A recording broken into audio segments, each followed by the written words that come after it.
A oto mecenasi Układu Porannego. Rosnące koszty IT hamują rozwój Twojej firmy? Z AMZO obniżysz wydatki nawet o 70%, wybierając polizingowy sprzęt IT, sprawdzony, wydajny i gotowy do pracy. Kliknij link w opisie i pobierz specjalną ofertę dla firm. Chiny podczas parady wojskowej w Pekinie cementują antyzachodni sojusz. Rosja zamierza zwiększyć dostawy gazu ziemnego do Chin. Donald Trump miał złamać prawo, wysyłając wojsko na ulice Los Angeles. Iranowi, Korei Północnej i Rosji udaje się omijać międzynarodowe sankcje drogą morską. Belgia uzna państwo palestyńskie i nałoży sankcje na Izrael. Syria po kilkunastu latach wznowiła eksport ropy naftowej. Środa, 3 września, to jest Układ Poranny. Michał Ziomek, zapraszam. Chińska Republika Ludowa przy okazji swojej parady wojskowej cementuje antyzachodni sojusz. Do Pekinu już we wtorek przybyli prezydent Rosji Władimir Putin i przywódca Korei Północnej Kim Jong-un. Dzisiaj w chińskiej stolicy odbędzie się wielka parada z okazji 80. rocznicy zakończenia II wojny światowej. Za jej ostateczny koniec uznaje się podpisanie aktu kapitulacji przez Japonię. Dzień wcześniej do Pekinu przybyli liderzy zaprzyjaźnionych państw. Obserwować paradę poza przywódcami Rosji i Koreańskiej Republiki Ludowo-Demokratycznej będą również prezydenci Iranu, Mianmy czy Zimbabwe. Jedynym przedstawicielem państw Unii Europejskiej będzie premier Słowacji Robert Fico. We wtorek Putin spotkał się z przewodniczącym Chińskiej Republiki Ludowej Xi Jinpingem. Rosyjski prezydent nazwał chińskiego przywódcę swoim starym przyjacielem, a ich bliskie relacje mają odzwierciedlać strategiczny charakter stosunków pomiędzy Moskwą i Pekinem. Putin podczas wizyty w Pekinie rozmawiał także z Fico. Prezydent Rosji przy tej okazji powiedział, że nigdy nie sprzeciwiał się akcesji Ukrainy do Unii Europejskiej, ale jest za to przeciwnikiem jej członkostwa w Sojuszu Północnoatlantyckim. Ponadto zasugerował premierowi Słowacji odcięcie dostaw surowców energetycznych na Ukrainę oraz pochwalił Fice za prowadzenie niezależnej polityki zagranicznej. Amerykańska telewizja CNN podkreśla, że pierwszy raz w jednym miejscu spotkają się ze sobą przywódcy 4 państw wrogich wobec Stanów Zjednoczonych. Zdaniem ekspertów cytowanych przez stację, Chiny zamierzają wykorzystać paradę do demonstracji swojej siły w obliczu globalnych problemów, związanych m.in. z wprowadzeniem ceł na towary importowane przez Amerykę.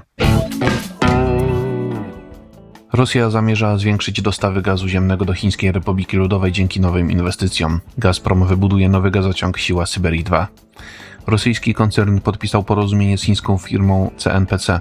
Umowa przewiduje budowę gazociągu Siła Syberii 2, który przez 30 lat będzie dostarczał Chinom gaz z rosyjskich złóż jamalskich. Obie strony oczekują, że rocznie za jego pośrednictwem do państwa środka będzie można dostarczyć do 50 miliardów metrów sześciennych surowca. W podpisaniu porozumienia uczestniczyli także przedstawiciele Mongolii, przez którą będzie przebiegał nowy gazociąg. Prezes Gazpromu Aleksiej Miller zapowiada ponadto dodatkowe dostawy poprzez już istniejącą infrastrukturę. Gazociąg Siła Syberii ma zwiększyć przepustowość z 38 do 44 miliardów metrów sześciennych gazu ziemnego rocznie. Umowa została zawarta po rozmowach między chińskim przewodniczącym Xi Jinpingem i rosyjskim prezydentem Władimirem Putinem. Przy okazji zakończonego w poniedziałek szczytu Szanghajskiej Organizacji Współpracy podpisali oni blisko 20 umów o kooperacji w branżach energetycznej oraz technologicznej. Na dłuższy czas sprawa budowy Siły Syberii 2 utknęła w martwym punkcie. Chińska Republika Ludowa oczekiwała, że Rosja dostarczy jej surowiec w cenach zbliżonych do krajowych stawek, których wysokość zależy w dużej mierze od państwowych dotacji. Władze w Pekinie miały zmienić swoje podejście w ostatnich miesiącach w związku z globalnymi perturbacjami na rynku energetycznym. Sędzia federalny orzekł, że rozmieszczenie oddziałów Gwardii Narodowej w Los Angeles było nielegalne. Prezydent Stanów Zjednoczonych Donald Trump planuje wysłanie żołnierzy do kolejnych miast. Zdaniem sędziego federalnego w San Francisco Charlesa Breyera działania amerykańskiej głowy państwa naruszyły przyjętą w XIX wieku ustawę Posse Comitatus. Przepisy te zakazują kierowania armii do pełnienia zadań związanych z egzekwowaniem prawa krajowego. Wyjątkami od tej reguły są jedynie przypadki powstań i rebelii. Zdaniem Breyera zapowiedź wysłania wojska na ulice innych amerykańskich miast oznacza, że Trump wraz z sekretarzem obrony Petem Hexetem chcą stworzyć federalną policję z prezydentem jako jej szefem. Nakaz powrotu Gwardii Narodowej i Korpusu Piechoty Morskiej do koszarów wejdzie w życie 12 września. Do tego czasu administracja Trumpa ma czas na odwołanie się od decyzji sędziego federalnego. Blisko 5000 żołnierzy zostało wysłanych na ulice stolicy Kalifornii w czerwcu. Prezydent USA zareagował w ten sposób na zamieszki towarzyszące zatrzymywaniu nielegalnych imigrantów przez służby migracyjne. We wtorek Trump w serii wpisów na platformie społecznościowej Truth Social zasugerował możliwość wysłania wojska na ulice Chicago. Opisał w nich trzecie największe amerykańskie miasto jako zdecydowanie najgorsze i najniebezpieczniejsze miejsce na świecie oraz nazwał je światową stolicą morderstw. W pierwszej połowie sierpnia oddziały Gwardii Narodowej zostały rozmieszczone na ulicach Waszyngtonu. Biały Dom uznał, że sytuacja w stolicy Stanów Zjednoczonych zagraża bezpieczeństwu narodowemu. Iran, Korea Północna i Rosja omijają międzynarodowe sankcje drogą morską. Brytyjski think tank Royal United Services Institute twierdzi, że konieczna jest zmiana światowego prawa bandery. Zwłaszcza Rosja i Iran mają być w coraz większym stopniu uzależnione od stosowania taktyk pozwalających na lekceważenie obowiązujących obostrzeń. Najczęściej ukrywają one właścicieli statków, wyłączają systemy identyfikacyjne jednostek, rejestrują się w państwach o łagodnych przepisach dotyczących transportu morskiego oraz pływają pod fałszywą flagą. Telewizja Euronews zauważa, że tylko w ubiegłym roku z sankcjami objętych było blisko 700 statków. Obecne zasady ich rejestracji pozwalają jednak na szybką zmianę bandery w ciągu zaledwie kilku dni. Brytyjscy analitycy z tego powodu proponują dokonanie zmian w międzynarodowych przepisach. Aktualne regulacje pozwalają głównie na reagowanie na ich naruszenie i nie zapobiegają przypadkom ich omijania. W tej chwili Międzynarodowa Organizacja Morska nie posiada odpowiednich narzędzi pozwalających na powstrzymanie procedury szybkich zmian bandery przez objęte sankcjami jednostki. Podobne działania nasiliły się od czasu rosyjskiej inwazji na Ukrainę. Część państw w wyniku presji dyplomatycznej zaostrzyło swoje dotychczasowe przepisy. Na przykład Panama w ciągu ostatnich 6 lat wyrejestrowała blisko 650 statków pływających pod jej banderą. Wciąż liberalne regulacje w tym zakresie stosują Kamerun, Gambia, Honduras, Sierra Leone i Tanzania. Belgia zapowiedziała uznanie państwa palestyńskiego. Dodatkowo nałoży ona sankcje na izraelskich polityków i na produkty pochodzące z nielegalnych żydowskich osiedli. Belgijski minister spraw zagranicznych Maxime Prévost zamierza dołączyć do innych szefów dyplomacji planujących uznanie niepodległej Palestyny podczas zbliżającego się posiedzenia Zgromadzenia Ogólnego ONZ. Zaznaczył on, że decyzja wejdzie w życie dopiero po uwolnieniu izraelskich zakładników przez palestyński Hamas, a także po utracie przez to ugrupowanie kontroli nad strefą Gazy. Władze Belgii dodatkowo nałożą szereg sankcji na rząd Izraela. Za persona non grata mają zostać uznani dwaj ministrowie podżegający do nienawiści przeciwko Palestyńczykom.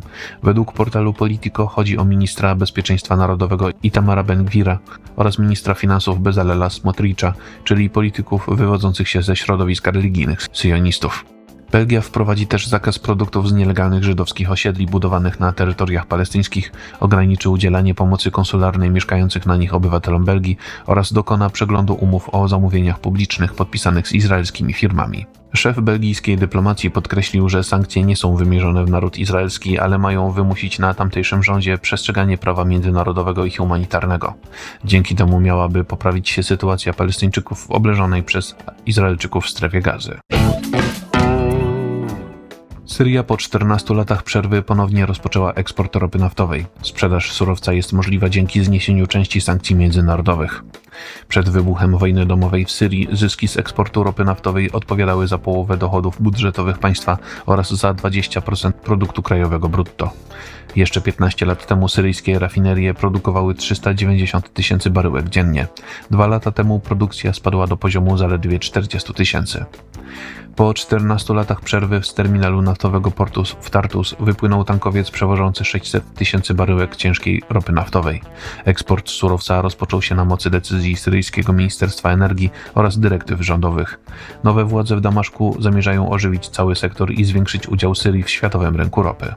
Przed kilkoma dniami do portu Tartus przypłynął pierwszy od czasu zniesienia międzynarodowych sankcji statek z zagranicznymi produktami, który nie przybył z portów w Turcji i Libanie. Przetransportowano nim 19 000 ton rumuńskiego jęczmienia. W poniedziałek Departament Skarbu Stanów Zjednoczonych wycofał sankcje gospodarcze nałożone na Syrię z kodeksu przepisów federalnych. Amerykański prezydent Donald Trump na początku lipca podpisał dekret wykonawczy w tej sprawie. Informacje przygotował Maurycy Mietelski, nadzór redakcyjny Igor Jankę. Jeżeli podoba się Państwu nasza praca, serdecznie zachęcam do wsparcia Układu Otwartego w serwisie patronite.pl. To wszystko na dzisiaj. Bardzo Państwu dziękuję za uwagę i do usłyszenia w kolejnym Układzie Porannym. A oto mecenasi Układu Porannego. Rosnące koszty IT hamują rozwój Twojej firmy? Z AMZO obniżysz wydatki nawet o 70%, wybierając polizingowy sprzęt IT sprawdzony, wydajny i gotowy do pracy. Kliknij link w opisie i pobierz specjalną ofertę dla firm.